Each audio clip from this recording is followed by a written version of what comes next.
एक मित्र ने पूछा है कि लंबे समय से हम ध्यान साधना कर रहे हैं, मृत्यु के समय यह किस प्रकार काम आएगी।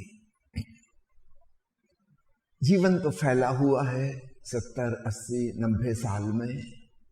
मृत्यु का क्षण बड़ा सघन होता है, एक सेकंड में, लेकिन उस एक क्षण में जिंदगी भर का सार निचोड़ प्रकट हो जाता है। हमने थोड़ा थोड़ा ध्यान किया, कभी सदा कभी नहीं सदा साक्षी भाव, लेकिन हम कोशिश करते जा रहे हैं। मृत्यु के क्षण में साधक पाएगा कि अचानक उसकी जिंदगी भर की कोशिश बिल्कुल कंडेंस्ड फॉर्म में मौजूद हो गई और महापरिनिर्वाण घटित हो गया। उसकी मृत्यु साधारण मृत्यु नहीं होगी, वह मोक्षदायिनी होगी। इस बात को समझना, जिंदगी भर में जिस चीज को हमने फैलाया है वह बीज रूप में सिकुड़ के मृत्यु के क्षण में मौजूद हो जाता है। किसी व्यक्ति ने जिंदगी भर पैसा पैसा पैसा का ख्याल किया, मरते क्षण में अचानक उसका लोभ और लालच अपनी पूरी इंटेंसिटी में प्रकट हो जाएगा और वही उसका बीज बन के अगले जन्म में साथ चला जाएगा। कोई आदमी जिंदगी भर क्रोधित होता रहा, छोटी छोटी बात पे नाराज होता था, मृत्यु के क्षण में उसका सारा क्रोध सिकुड़ के सीड फॉर्म में इकट्ठा हो जाएगा और अगली यात्रा पर निकल जाएगा। अगला जन्म उस बच्चे का पैदाइशी ही गुस्सैल प्रवृत्ति से होगा। वो पिछले जन्म के संस्कार लेके आया है। ठीक इसी प्रकार जिस व्यक्ति ने फलाकांक्षा रहित होने का ध्यान किया, निष्काम होने का, निर्विचार होने का प्रयास किया, चाहे जिंदगी में वह सफल नहीं हो पाया, लेकिन मरते क्षण उसके ये छोटे छोटे प्रयास मिलकर इकट्ठे हो जाएंगे। जैसे किसी लेंस के द्वारा हम सूरज की रोशनी को फोकस कर दें तो कितना उत्ताप पैदा हो जाता है। एक वैज्ञानिक ने अपने कमरे की खिड़की के आकार का लेंस बनाया था, लगभग 4 फुट गोलाई वाला, और वो हैरान हुआ जब सूरज उगा दूसरे दिन और वो जो फोकल पॉइंट था वहां पर उसने स्टील की चम्मच रख दी, स्टील की चम्मच पिघल गई। 4 फुट का लेंस, धूप फैली फैली है तो पता नहीं चल रहा कि कितनी गर्मी है। 4 फुट की जगह अगर वो 1 सेंटीमीटर में इकट्ठी हो जाए तो अग्नि पैदा हो जाएगी। ठीक ऐसा ही मृत्यु के क्षण में होता है। इसलिए साधक को कभी निराश नहीं होना चाहिए कि मैं जो प्रयास कर रहा हूं, साधना कर रहा हूं, अंततः वह सफल हो पाएगी कि नहीं हो पाएगी। आप लगन पूर्वक लगे रहिए। थोड़ा थोड़ा ही सही होश बढ़ रहा है, प्रेम भावना बढ़ रही है। मृत्यु के क्षण में यह सब बहुत कंडेंस्ड फॉर्म में मौजूद हो जाएगा और साधक की मृत्यु साधारण मृत्यु नहीं होगी, वह महापरिनिर्वाण होगी। दूसरा सवाल है कि हमारा बुनियादी स्वभाव हमेशा चेंज कैसे होता रहता है। नहीं, बुनियादी स्वभाव जिसे भगवान कृष्ण कहते हैं स्वधर्म, वह तो कभी चेंज नहीं होता। ऊपर ऊपर से हमारी जो आदतें विकसित हो गई हैं वे परिवर्तित हो सकती हैं, स्वभाव परिवर्तित नहीं होता। तभी तो हम उसको बुनियाद कहते हैं, बुनियादी कहते हैं। वो तो आधार है, उसके ऊपर हमने मकान खड़ा किया है, जमीन के ऊपर। जमीन नहीं बदलेगी, ऊपर हम मकान की डिजाइन बदल सकते हैं, पुराने को गिरा सकते हैं, नया बना सकते हैं, बुनियाद वही रहेगी। ठीक ऐसे ही हमारी चैतन्य का स्वभाव जैसा है सदा सदा से वैसा था और हमेशा वैसा ही होगा, वह नहीं बदलता। ऊपर ऊपर की चीजें, गौण बातें, सेकेंडरी चीजें वो बदलती हैं। एक मित्र ने पूछा है कि किसी व्यक्ति, वस्तु या परिस्थिति के साथ हमारा प्रेम है और फिर वह छूट जाता है, तो क्या फिर इसके वापस होने की संभावना है? देखिए, हम जिसे साधारणतः प्रेम कहते हैं वह एक सपने से ज्यादा नहीं है, हवा का झोंका है, आया और गया, ऐसी उसकी प्रकृति है। अगर आप मूर्छित हैं, बेहोश हैं, इस प्रकार के और झोंके आते रहेंगे, आपको झकझोरते रहेंगे। किंतु अगर आप सजग हैं, होशपूर्ण हैं, तो आप इस हवा के झोंके वाले दृश्य से प्रभावित न होकर अपने दृष्टा भाव में रमेंगे और तब हवा के झोंके आना बंद हो जाएंगे। फिर वो सामान्य रूप से जिसे हम प्रेम कहते थे वैसा नहीं होगा, और सामान्य रूप से हम जिसे घृणा कहते थे वह भी नहीं होगी। दोस्ती दुश्मनी दोनों के पार हम चले जाएंगे, हम स्वयं में रमने लगे। बाहर के व्यक्ति क्या करते हैं, क्या नहीं करते, उनकी वो जाने, वो उनका स्वतंत्र जीवन है। हम अपने आप में रमण करने की कला सीख गए और बाहर की परिस्थितियां, मनस्थितियां, व्यक्ति, अब उनका कोई प्रभाव नहीं पड़ता। अगला प्रश्न है,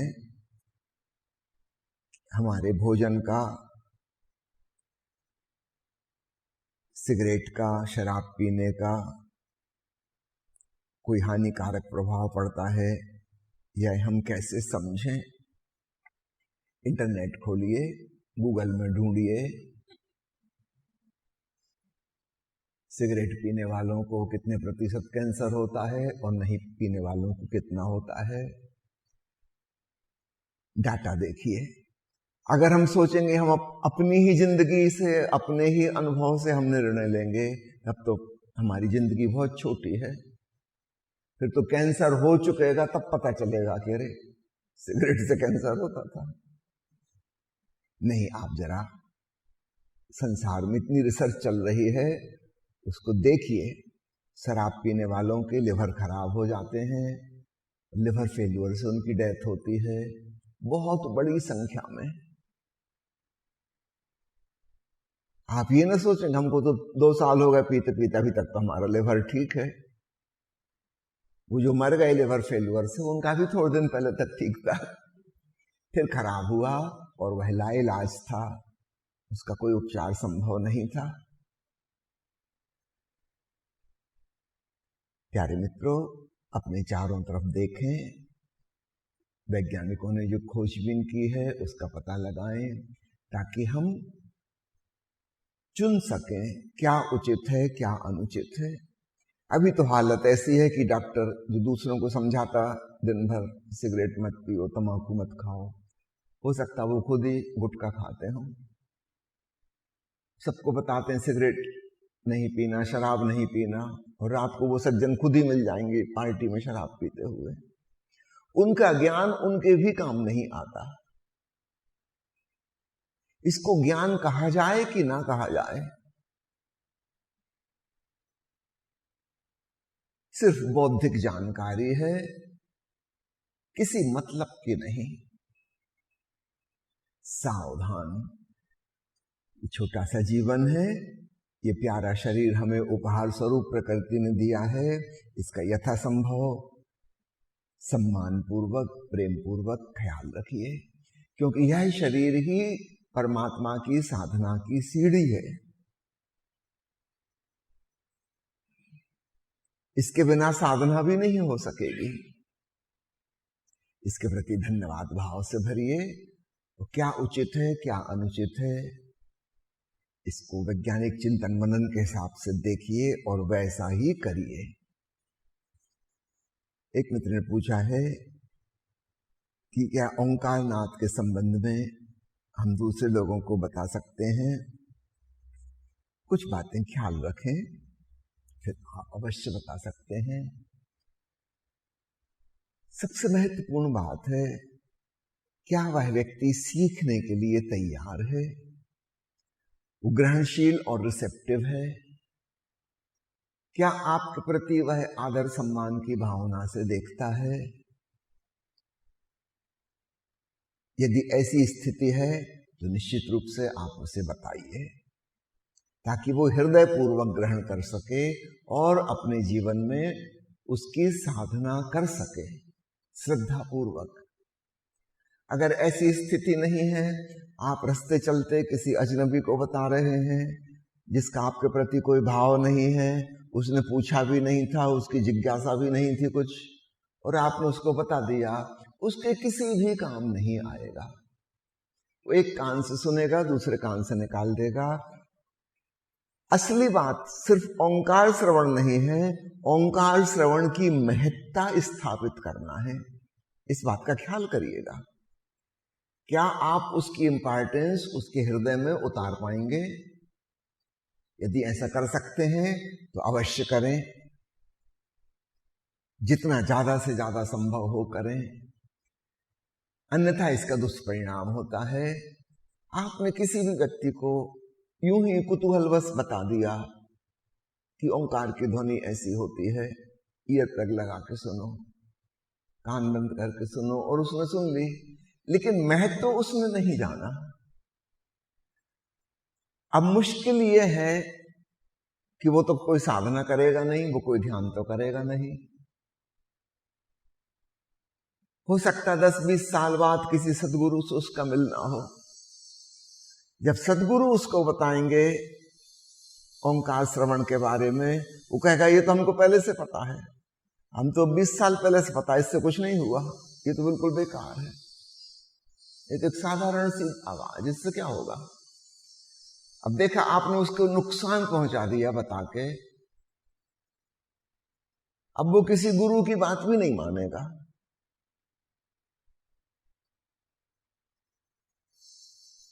ये तो हानि हो गई लाभ की जगह। इससे तो अच्छा होता उसे ना पता होता।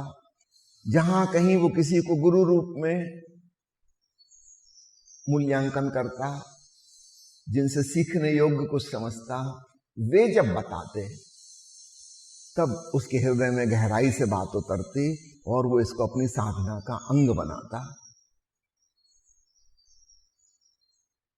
मुझे याद आता है एक बार पूना वनडेज की बात है, लंदन में एक बहुत बड़ा सन्यास उत्सव मनाया जा रहा था। यूरोप के हजारों सन्यासी इकट्ठे हुए थे। तो आयोजक ने एक सवाल ओशो के पास भेजा कि इस विशेष समारोह के लिए आपका क्या संदेश है। अंग्रेजी में है वो प्रवचन। ओशो ने उत्तर दिया कि मेरी शिक्षा को 4 भागों में समझना। ऐसा समझो मैं जो मंदिर बना रहा हूं सन्यास का, साधना का, उसके 4 बुनियादी स्तंभ हैं। पहला है जीवन का सम्मान, रिवरेंस फॉर लाइफ। दूसरा है ध्यान, मेडिटेशन। तीसरा है प्रेम, लविंगनेस, सद्भावना। और चौथा है तुरिया अर्थात ओंकार, परमात्मा का संगीत। ये 4 खंबे हैं जिन पर साधना का मंदिर टिका है। इसमें से एक भी कम नहीं किया जा सकता, वरना साधना नहीं होगी। अब आप समझो, किसी को केवल ओंकार की ध्वनि से परिचित करा के आप उससे साधना नहीं करवा सकते। एक खम्भे पे मंदिर नहीं टिकेगा। तो आपको देखना होगा क्या वह अन्य 3 चीजों के लिए तैयार है, क्या उसके भीतर ऐसी जिज्ञासा पैदा हुई है। Respect for life, meditative awareness and lovingness. अगर ये 3 गुण उसके अंदर आ गए हैं अथवा आने वाले हैं, तब आप चौथा खम्भा भी बता सकते हैं, क्योंकि उन 3 पे भी मंदिर खड़ा नहीं होगा, गिर जाएगा। बहुत लोग कोशिश कर रहे हैं बिना अनाहत नाथ के ध्यान प्रेम साधने की, उनका सद कुछ नहीं पाएगा, वो मंदिर गिर जाएगा। तो ये 4 स्तंभ हैं ओशो की साधना मंदिर के, तो चारों पर बराबर का जोर होना चाहिए। इस दृष्टि को ख्याल में रखते हुए जब आपको उचित लगे कि किसी को बताने जैसा है, अवश्य उसको बताएं। एक मित्र ने पूछा है कि नाथ श्रवण करते करते जब और भीतर डूबता हूं तो नाथ सुनाई भी पड़ना बंद हो जाता है, शून्य अवस्था आ जाती है। फिर कुछ देर के बाद विचार चलने शुरू होते हैं, देह का पता चलना शुरू होता है। बिल्कुल ठीक हो रहा है। महर्षि पतंजलि ने कहा सुषुप्ति और समाधि एक समान, उनमें समानता यही है, दोनों में शून्यता हो जाती है। हाँ, एक भिन्नता भी है, नींद में हम बेहोश होते हैं, समाधि में हम होशपूर्ण होते हैं।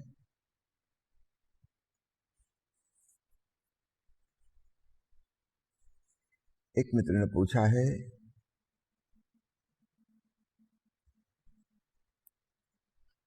क्या गहरे ध्यान की अवस्था में जब हमारी आत्मा शरीर को छोड़ के बाहर निकल जाएगी तो क्या अन्य आत्माओं से मुलाकात होगी जो शरीर छोड़ चुकी हैं? आप बिल्कुल चिंता ना करें, नहीं होगी।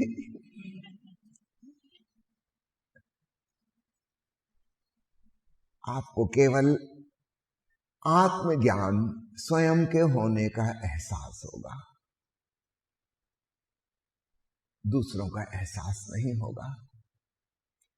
सिर्फ एक विराट चैतन्य, सीमा रहित, न कहीं शुरू होता न कहीं समाप्त होता, ऐसा अनुभव आपको स्वयं का होगा, दूसरों का नहीं। इसलिए बिल्कुल चिंता न करें, कोई भूत प्रेतों से मुलाकात नहीं होगी। महर्षि पतंजलि ने समाधि के अनेक प्रकार कहे हैं, कृपया इनके बारे में संक्षेप में बताएं।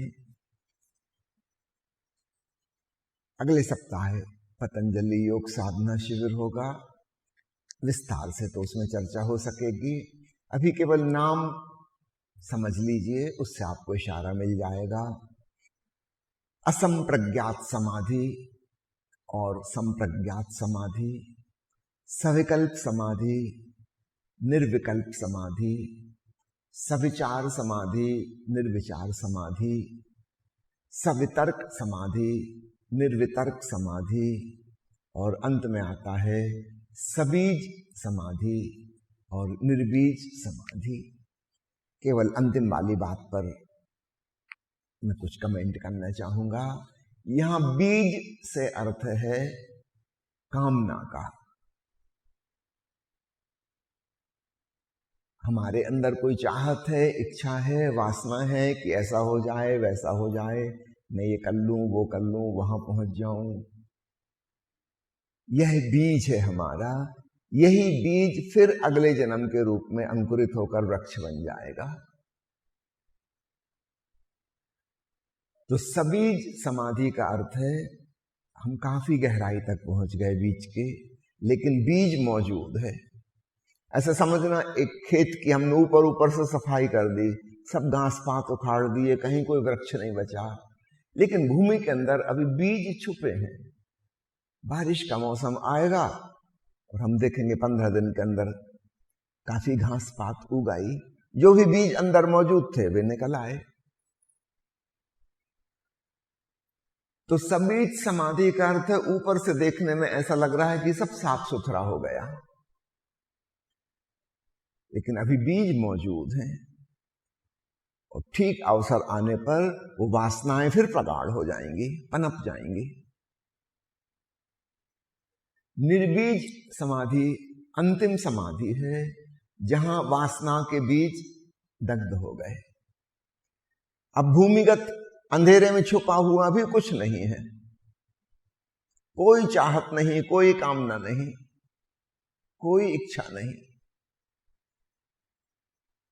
ऐसे व्यक्ति की मृत्यु आखिरी मृत्यु होगी, अब उसका दोबारा आना नहीं होगा।